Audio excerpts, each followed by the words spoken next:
am so excited to share my thoughts on the new Expendables movie. Can't you tell? I I think I'm too spoiled.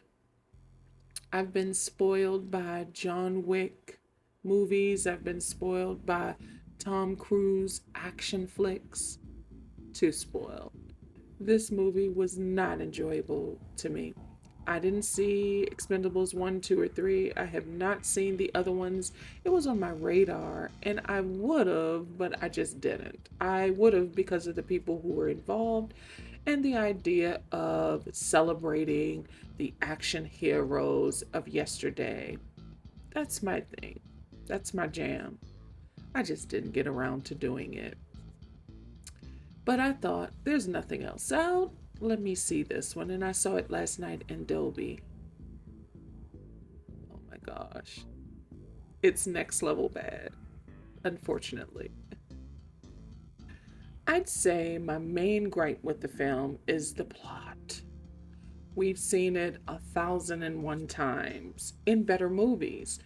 This plot is so archaic, and the big reveal was so predictable. I guessed the big reveal an hour and a half before the actual reveal, and that just made the experience a little boring, just a little boring, because I just knew what was going to happen in those final scenes. I just knew it because I've seen these scenarios play out so many times before in Stallone movies.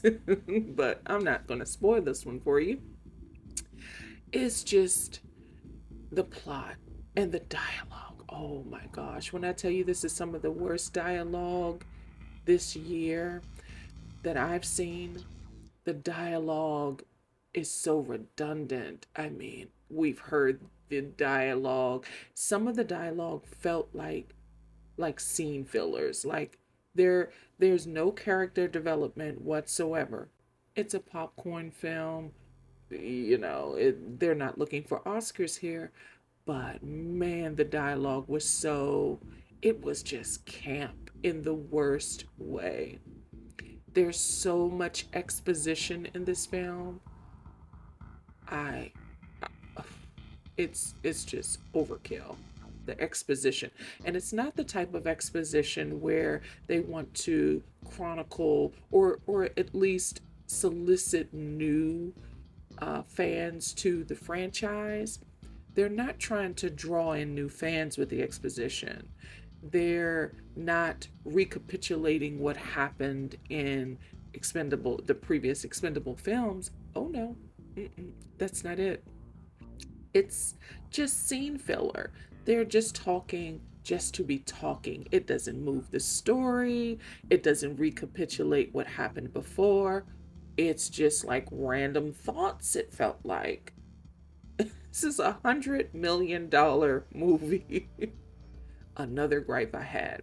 So, Megan Fox, I'm glad that they put a little more feminine energy into the franchise because it appears that that hadn't happened before. So, you got Megan Fox. Okay, they wanted some eye candy, but for someone who's supposed to be running the show, she's supposed to be running the show. She is co lead in this film. And for her to be an elite mercenary that's supposed to take out this madman who has weapons of mass destruction, she is in a full face beat as if she's about to be on the cover of Vogue. Like eyeshadow, lashes, like the whole nine. She is beat down. And it doesn't make sense to the character. There is no character development in anyone. Now, granted, Jason Statham did the Jason Statham thing. And this cast is stacked with, actors we all know and love. It is that we've loved over the years. You got Dolph Lundgren, Andy Garcia, Curtis Jackson. It's stacked. Stack, stack, stack. Okay. There's not a whole lot for them to do. Sometimes they're just standing around with really nothing to do. They are in some big set pieces, but for the most part, they're just lounging. They're just on the call sheet, really. It works in the sense that they stay out of Jason Statham's way so that we can get the Jason Statham movie that we would prefer. He's good in the action sequences, but it's not like we haven't seen Jason Statham doing the Jason Statham thing in Jason Statham movies.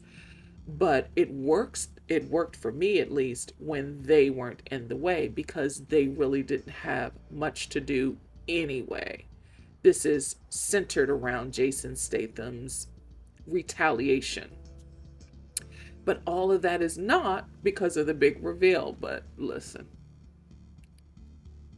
I guess this was to feed the Expendables fans. I don't know.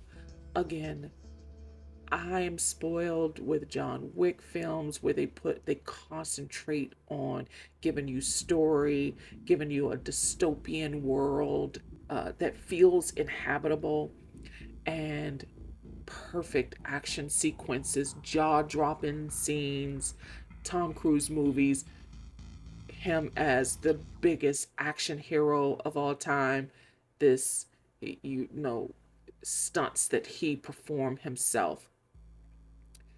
I'm spoiled. The bar is so high when it comes to action now. And these films are not even attempting to clear them. It's not. It is lazy writing. The action sequences in this film are so nauseating because of how it's edited, because it was sloppy and they try to distort it somewhat by thinking that a lot is happening at the same time, but it's really just the editing. And you can just tell that there was not a whole lot of effort put in Megan Fox's character, or any of their characters for that matter. It was disappointing. Is it something to do this weekend? Something to see? Sure. The entirety of the film isn't awful. Jason Statham is there to give us enough to want to go and want to stay. But other than that, it's really thin. It is. At any rate, Expendables 4 is in theaters now.